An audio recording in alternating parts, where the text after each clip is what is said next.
Self-driving vehicles, electric cars, lifestyle changes, job cuts, and now data that shows 2017 auto sales have slowed. Are these trends pointing to the end of the American auto industry? Joining me to talk about big changes to this crucial industry is Dina Ignjatovic from TD Economics. Thanks for being here. My pleasure. So I need to start off by asking you, what's your take on the overall health of the U.S. auto industry?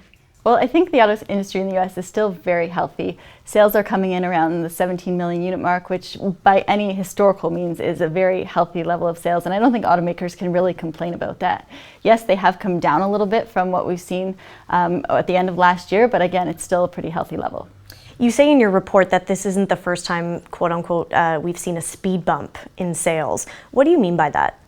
Well, last year, auto sales kind of started off the year on a pretty soft note, at least softer than expected. And in the second half of the year, really ramped up, especially the last 4 months of the year where sales were coming in around the 18 million unit mark. And so, could we see that again this year? Yes, of course we could. But I think that there are some signs that the underlying strength in demand is fading. And so we probably won't get that strength this year.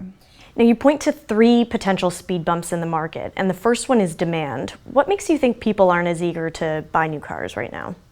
Well, first of all, during the recession, auto sales fell, and so there was a lot of pent-up demand in the market. And as the years have gone by, they have slowly built up or replaced those vehicles. And so the pent-up demand in the market has really been sated, I would say, by now. And as well, if you look at the data coming out, you have incentives at pretty high levels at over 10% of the list price.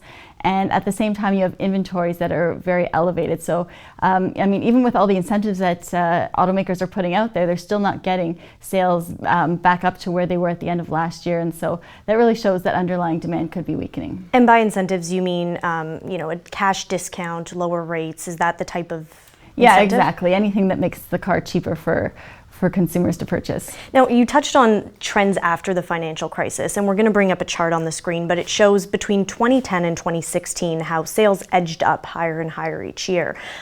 What makes the dynamic different today, or how are these market conditions changing? Well, the lack of pent-up demand is obviously one aspect, but also there have been some changes in the trends of, lifestyle trends, and even the used car market is now providing a lot of competition, let's say, for the new car market.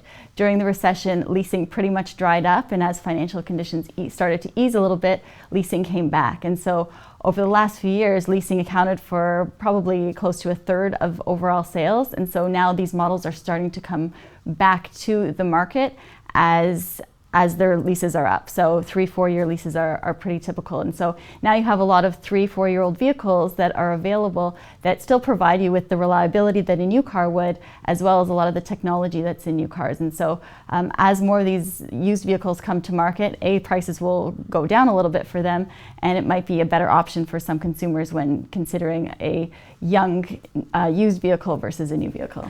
So we talked about 2 of your main points. We talked about demand and we talked about competition from the used market. But the third one that really surprised me was around credit. You highlight that almost 9 out of 10 buyers need some type of loan when they buy a car. What's changing about the credit market right now? Well, there has been some evidence that credit conditions have been tightening, particularly by banks. But a lot of this has been focused on the subprime market because loans to the prime market have been fairly strong lately. We've had delinquency rates come up a little bit for subprime borrowers. They're still very low, but they have ticked up a little bit. And so that may have caused a little bit of concern among lenders. And so we are seeing a little bit of tightening on that side. So it sounds like you're not convinced that this is the end or the death of the auto industry in the U.S., but it sounds like, if I'm hearing you correctly, that you think trends are changing or the market's changing or how they do business is going to be different in the future. Well, I definitely don't think it's the end of the business. We are obviously going to need vehicles to get around. But, there are some sort of lifestyle changes that have taken place.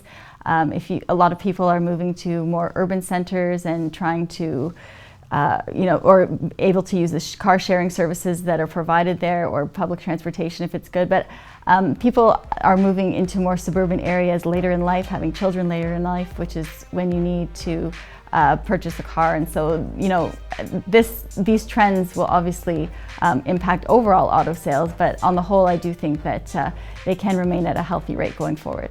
Thank you very much. My pleasure.